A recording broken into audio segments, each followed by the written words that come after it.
केंद्र की एनडीए सरकार ने हाल ही में सेनाओं में भर्ती की अग्निपथ योजना लॉन्च की थी। सरकार ने 4 साल के लिए भर्ती और आकर्षक इंक्रीमेंट बताकर इस योजना को शुरू तो किया, लेकिन अग्निवीर बनने वाले युवाओं को ये रास नहीं आई। उन्होंने सवाल किया कि 4 साल की अस्थायी नौकरी करने के बाद वो क्या करेंगे। वरीयता देने का सरकार का ऑफर भी युवाओं को समझ नहीं आया। उनका कहना है कि अगर इतनी नौकरियां होती तो आज इतनी बेरोजगारी ही क्यों होती। हरियाणा, राजस्थान, यूपी, एमपी, तेलंगाना से लेकर बिहार तक में भयंकर बवाल, भयंकर हिंसा मची हुई है।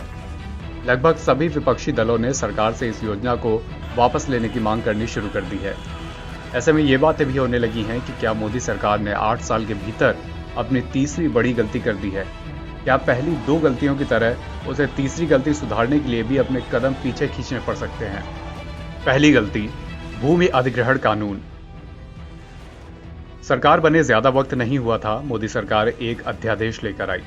कहा कि इसका मकसद भूमि अधिग्रहण में सही से सही मुआवजा दिया जाना और पारदर्शिता जैसी बातें हैं। कानून कांग्रेस की पिछली सरकार के समय 2013 में ही बन गया था, लेकिन मोदी सरकार ने कुछ बदलाव किए और इस कानून को दोबारा लेकर आई।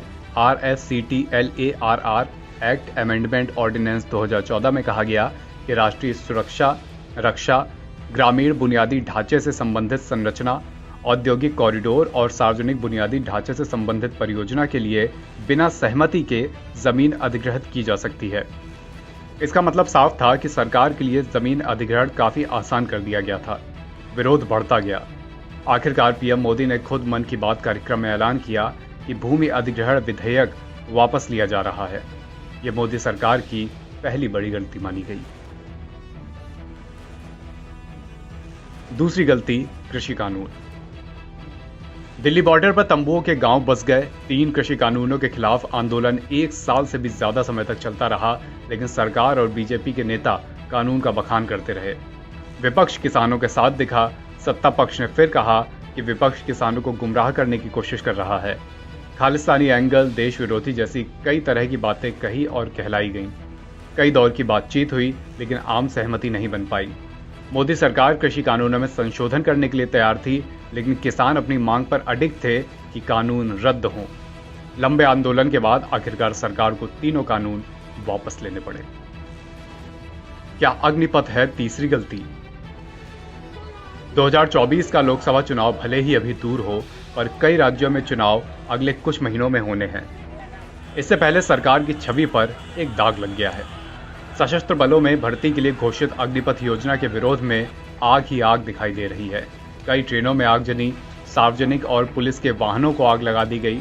सरकार ने साल 2022 के लिए इस प्रक्रिया के तहत भर्ती की उम्र पहले से घोषित 21 साल से बढ़ाकर 23 साल भी कर दी, लेकिन इससे कोई डैमेज कंट्रोल नहीं हुआ। इससे पहले सरकार ने कहा था कि सभी नई भर्तियों के लिए आयु 17.5 साल से लेकर 21 साल के बीच होनी चाहिए। रक्षा मंत्रालय के एक प्रवक्ता ने कहा, पिछले 2 वर्षों के दौरान भर्ती करना संभव नहीं हुआ। सरकार ने फैसला किया है कि 2022 के लिए प्रस्तावित भर्ती प्रक्रिया के लिए 1 टाइम रिलैक्सेशन आयु सीमा में दिया जाएगा। सरकार स्पष्टीकरण जारी कर रही है, लेकिन नौजवान को ये समझ नहीं आ रहे। सरकार ने कहा है कि नया मॉडल न केवल सशस्त्र बलों में नई क्षमता पैदा करेगा, बल्कि ये युवाओं के लिए निजी क्षेत्र में भी रास्ते खोलेगा और उन्हें अवकाश प्राप्त करने के समय मिलने वाले वित्तीय पैकेज से उद्यमी बनने में भी मदद करेगा। फिलहाल सरकार की इन बातों का युवाओं पर कोई असर होता नहीं दिख रहा है। अग्निपथ योजना के विरोध में देश भर में विरोध प्रदर्शन हो रहे हैं, जो हिंसक भी हो चुके हैं। हालांकि अपनी किसी भी मांग को मनवाने के लिए हिंसा कोई उपाय नहीं है, लेकिन सरकार भी अभी युवाओं को आश्वस्त करने में नाकाम साबित हुई है। एनवीटी ऑनलाइन की रिपोर्ट।